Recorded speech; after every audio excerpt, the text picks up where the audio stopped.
Budget কেন বললাম ভারতবাদীর budget, আপনি কৃষিবিদরা আপনারা আজকে যে এখানে ওপিনিয়ন দিছে, দেখো আমার মাসুদ ভাই ওপিনিয়ন দিছে, এই ওপিনিয়ন কি হবে জানেন, এই ওপিনিয়ন ডাস্টবিনে চলে যাবে, কারণ আমি তো সংখ্যাগরিষ্ঠ।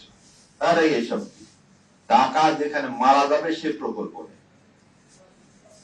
আমি দেখলাম খাল কাটছে আমার রাস্তার মাঝখান থেকে, দুই দিকে পাকা রাস্তার মাঝখানে খাল, আরে নদীতে পানি নাই, 3300 নদীর মধ্যে এখন বেঁচে আছে মাত্র 750 নদী। তাহলে আপনি যদি পানি আন্ডারগ্রাউন্ড সারফেস ওয়াটার তুলতে থাকেন, আমাদের একুইফায়ার নাই, আমাদের পানি ধরে রাখার কোন ব্যবস্থা নাই। এ দেখেন পাংশা বলতেছেন আপনি বাদ করবেন, এটা ব্লাফ। টাকা দেবে কে?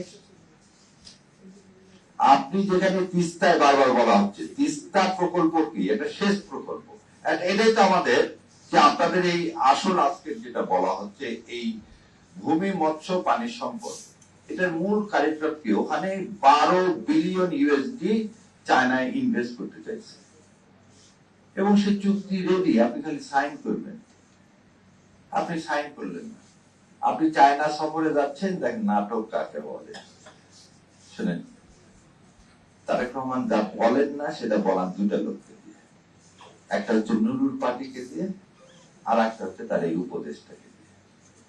সেজন্য উপদেশটাকে পাঠালেন ইন্ডিয়াতে, আমি তো চায়না যাচ্ছি, ওরা যেন রাগ না করে।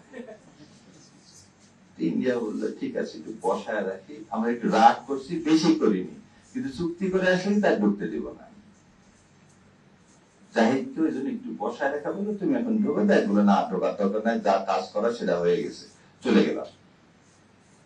তার মানে আমার আপনার ভাগ্যের পরিবর্তন, আপনি আমি রাত দিন অক্লান্ত পরিশ্রম করব, কিন্তু আমার আপনার ভাগ্যের পরিবর্তন আমার হাতে হচ্ছে না। আজ 55 বছর স্বাধীনতা, কেন আমার ফল মূল এগুলো সংরক্ষণের কোনো ব্যবস্থা হলো না?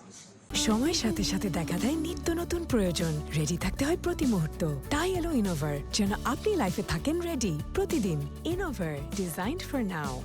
এই সিজনে আম এক্সপোর্ট করব, কিভাবে আম এক্সপোর্ট করবেন আপনি? আম হচ্ছে প্যারিশেবল গুডস, পচে যায়, লিচু পচে যায়, থাকে না।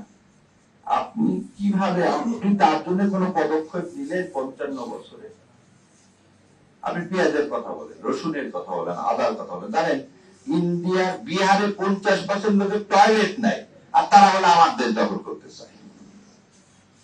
তাদের যদি পেঁয়াজ রসুন আমার দেশে বিক্রি না করে, ওরা না খেয়ে মারা যাবে। আমরা কেন নিজেদেরকে পরনির্ভরশীল করতেছি? আমার কৃষক যেটা তৈরি করতেছে সেটার দাম পাচ্ছে না, তাহলে আমি কৃষিবিদের খালি এইটাই দেখার কাজ, দামের পোকা লাগবে কি লাগবে না, না এটা বাজারজাতকরণ, প্রক্রিয়াজাতকরণ, মানুষের হাতে পৌঁছে দেওয়া, এই তো পুরো আমার সিস্টেমটা। এই সিস্টেম 55 বছরের হলো না কেন?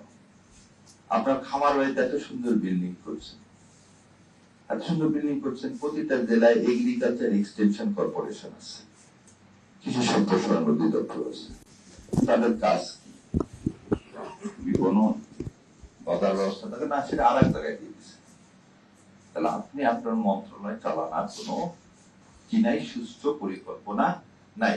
কৃষির আন্ডারে থাকতে হবে ল্যান্ড ব্যবস্থাপনা, কৃষির আন্ডারে থাকতে হবে জমি কিভাবে আপনি বন্টন করবেন তার ব্যবস্থা। দেখুন না, একটা জিনিস বলে দিই আপনাদের, ল্যান্ড রেজিস্ট্রেশন। ল্যান্ড রেজিস্ট্রেশন হচ্ছে কার আন্ডারে? ল মিনিস্ট্রির আন্ডারে। তো যদি জমি রেজিস্ট্রি করবেও তো আপনার কথা শুনবে না ভূমি মন্ত্রণালয়ের কথা।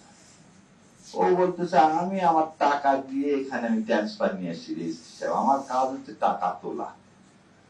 আপনি একটা জিনিস খালি উদাহরণ দিন, একটা জমি কিনতে যাবেন, তিনজন যদি 3টা সার্টিফাইড কপি নিয়ে যে জমা দেন, 3টাতে সিল দেয়, তখনই যে আপনার হাতে দিয়ে দেয়, তাহলে আপনার অরিজিনাল কপি পাওয়ার জন্য 2 বছর বসে থাকতে হবে কেন?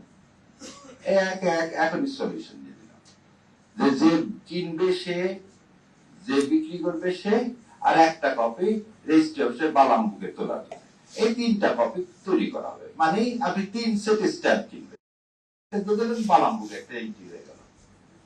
আপনার কি করতেছে, চিকুন একটা ছোট্ট সাদা কাগজ দিচ্ছে, যে বলতে কিছুদিন পয়সা সার্টিফাইড কপি নেন, আর যেদিন তৈরি হবে অরিজিনাল সেদিন আপনি এসে তুলে নিয়ে যাবেন। যে জিনিসটা এখনই করা সম্ভব, সেটা আপনি এখনই করতেছেন।